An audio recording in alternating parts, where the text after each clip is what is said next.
partner gets a divorce and the wife takes control of the business or takes control of the shares, guess what?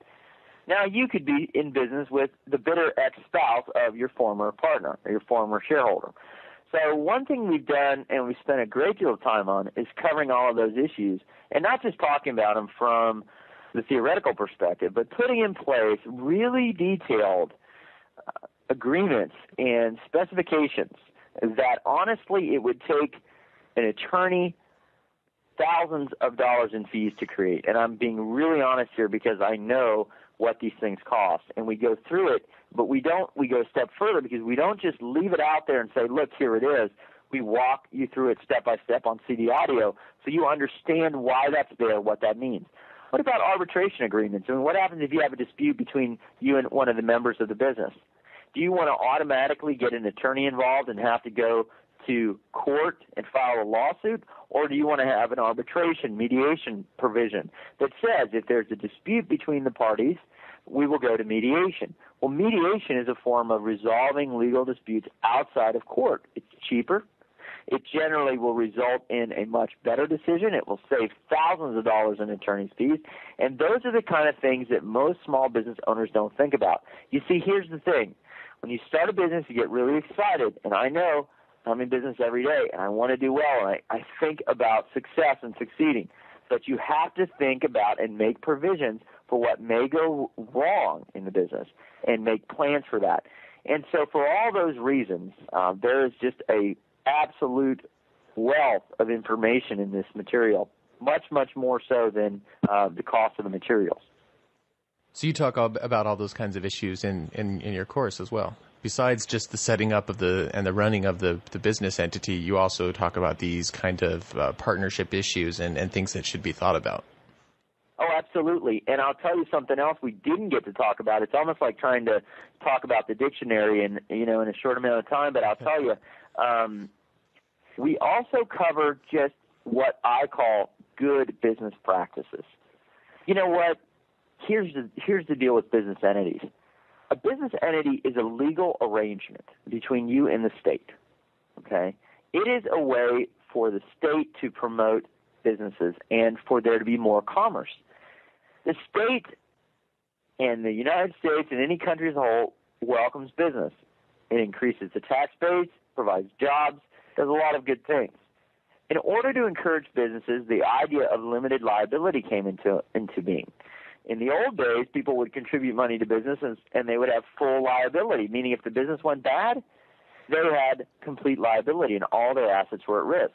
When you have a business structure, however, you limit that liability, but it is an agreement between you and the state. So if you're in the state of Florida, for example, or the state of New York or California, and those states are saying, or any other state are saying, we will limit your liability to only the amount that you invest in the business and you have in the business. But for us to honor this contract between you, you have some things you have to do. You have to fill out certain forms every year. You have to pay certain state fees if applicable. And guess what? You have to act in a fair manner. You have to conduct your business in a manner that respects other parties. You cannot perpetrate fraud. You cannot have one-sided agreements that try to cheat or swindle. You cannot perform illegal activities. And so there is a whole issue relating to how do you run the business in a manner that reduces the chance of getting sued. You see, we talk about liability protection. I mean, a lawsuit really is like the end of the line. We don't want to think in terms of business as well. We want to keep our assets if we get sued. Really, I mean, if you get to the point that you've gotten sued, you maybe have tried really hard because you have a bunch of opportunities probably to make things right with the party who's upset. If you run your business correctly, it's kind of hard to get sued these days as long as you run it correctly. But you have to plan for the worst. Don't be naive and say, well, I'm just going to be nice to everybody. Well, things happen. But when you have your entity set up and when you have the materials in your hand and you know how to handle everything, you're also going to get instruction on how to run the business so as to reduce the chance of being sued. So we cover a great deal of information, really, that goes so far beyond the price of the materials, it's just amazing. But I did it because I've seen these mistakes over and over again. I think everybody should have the chance to have a profitable business. They should not be held back from their dreams or their goals or their ideals because of fear or because of lack of understanding or because of not understanding business processes. I wanted to make this stuff simple for people to understand so they could do it, they could profit from it, and they could grow. Because in that event, we all benefit, we all profit, we all grow, and that's what this is all about. Well, I need to go back and look through your course because, sorry, Sterling, I'm not going to end up in business with Uncle Frank. I don't care how nice he is. I just... Oh, he's a great businessman. Come on. He owned a deli for 20 years. You know, he knows all about the internet. Exactly. So now we have your Wealth Building LLC package. Is there anything else that you want to say about what it includes? And it's huge. It covers everything. It has the forms. It's got audio DVDs. What else do you want to say about it? Well, definitely. We do cover a lot of information. There's a manual in there. We made it really easy to understand. It's not the kind of legal jargon that you look at and you just say, oh, man, my brain is spinning. You know, for nearly every new concept that we introduce, we have a couple examples that make it really easy.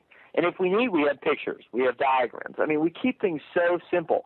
But here's the other thing I learned about trying to teach people stuff. People learn in a lot of different ways. Some people learn by reading. Some people learn by listening. Some people learn by doing. And so we have a lot of different learning mechanisms that we've employed in here. We have CD audio that you can listen to in your car. We reinforce the CD audio through online information in the Research Center. We also have the written manual, which is very important, and I think most of your time should be spent there.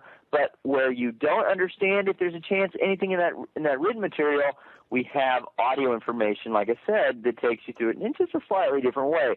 So you hear another example. You hear it explained a little differently so you understand it. We also include summaries for all 50 states and District of Columbia. This is not a one-state-fits-all type of course.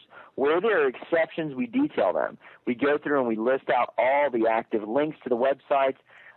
So if you want to get on and file your paperwork and pull all the online forms, we have hot links at my website. You can log in, pull up the document, and click right in. We also have all the links on the state pages.